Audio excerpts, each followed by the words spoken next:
ঘুমানোর সময় যদি হাত দুইটা উঠায় আর চোখের একটু পানি ছেড়া বলতো, মালিক এত বড় সংসার, এত যাই ঝামেলা সব সামনে নিয়ে সারা দিন তোর কাছে আসতে পারি নাই, এখন ঘুমাইতে চললাম, সকালে যদি উঠাস তাইলে উঠবো, নাইলে চির নিদ্রা হয়ে যাবে।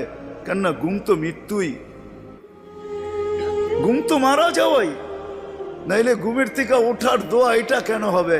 আলহামদুলিল্লাহিল্লাযী আহইয়ানা বাদা মা আমাতানা ওয়া ইলাইহিন নুশুর। ঘুম যদি মৃত্যু মরা না হইতো, মৃত্যু বরণ করা না হইতো, তাহলে এই দোয়া ঘুমের থেকে উঠার হতো তো হইতো কেন? অন্য দোয়া হইতো, আরো তো কত দোয়া হইতে পারত। বোঝা গেল আমি মৃত্যুর থেকে ফিরে আসছি, মরে গেছিলাম ঘুমের ভিতরে। আমার জাতি যদি শোয়ার আগে হাত দুইটা উঠায় তওবা করে শুইতো, নারী পুরুষ নির্বিশেষে, এইখানে তো এই বিশাল ওই মাথা পর্যন্ত একজনও পাওয়া যাবে কিনা যে ডেলি আমি ঘুমানোর আগে কমসে কম একটু হাত উঠায় তওবা করে হইলেও ঘুমাই, আল্লাহকে বইলা ঘুমাই, আল্লাহ যেমন করার ছিল সারাদিন করতে পারি নাই, যেমন পড়ার ছিল পড়তে পারি নাই, তোমার দিকে ছুটার ছিল সরতে পারি নাই, আমি কিন্তু মাপ চায় ঘুমাইতেছি। যদি উঠায় নাও ঘুমের ভিতরে, তাইলে ওদের অন্তর্ভুক্ত করো যাদের ব্যাপারে তুমি নিজেই কোরআনে বলছো ইউহিব্বুত তাওয়াবিন ওয়া ইউহিব্বুল মুতাতাহহিরিন। তুমি তওবাকারীকে ভালোবাসো, আমাকেও ভালোবাসার চাদর দিয়া ডাইকা। আমার জাতি যদি ঘুমানোর সময় একটু তওবা করে ঘুমাইতো, একজনও তো হাত উঠাইতে পারবে না যে আমি ঘুমানোর সময় ডেলি তওবা করে ঘুমাই, তওবায় আমি অভ্যস্ত।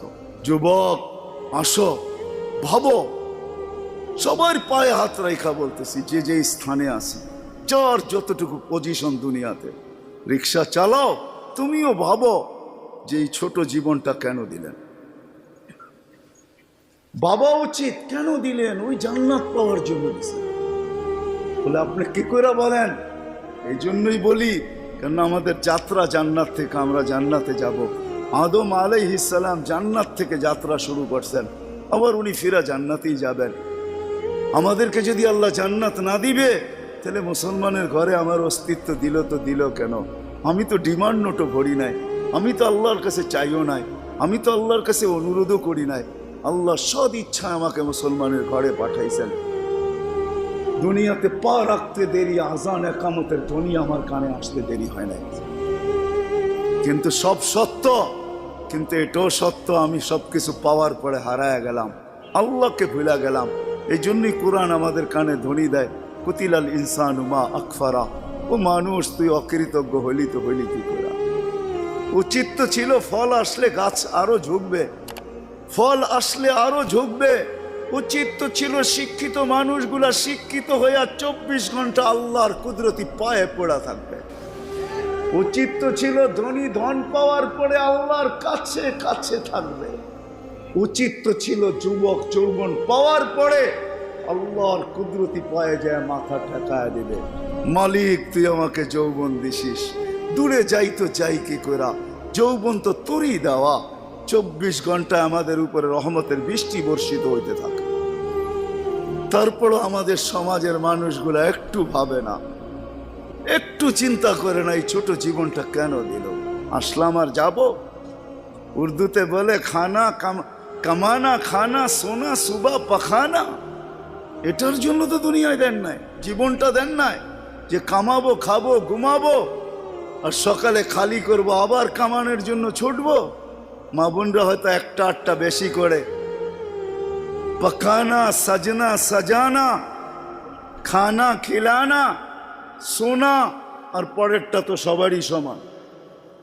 এতটুক হয়তো মা বোনদের দুই একটা বেশি, চার চারা তো পুরুষের সমানই।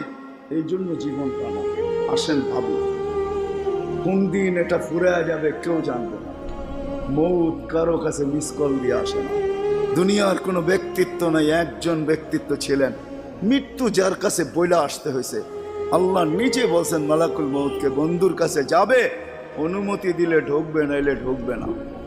অনুমতি নিয়ে বুকে হাত রাখবে, নাইলে রাখবে না। আমার বন্ধুর অনুমতি ছাড়া হাত রাখবে না বুকে। একজনই দুনিয়াতে ব্যক্তিত্ব ছিল যার কাছে অনুমতি নিয়ে আসছে, কারো কাছে আজ পর্যন্ত অনুমতি নিয়ে আসে না। আর আসবেও না।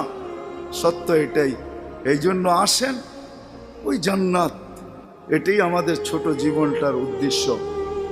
এই জন্যই আল্লাহ ডেলি ডাকে, 5 বেলা ডাকে, গ্যারান্টি দিয়া ডাকে, সিল লাগায়া ডাকে। ইদা সালুহা সালুহা সাইরুল আমাল।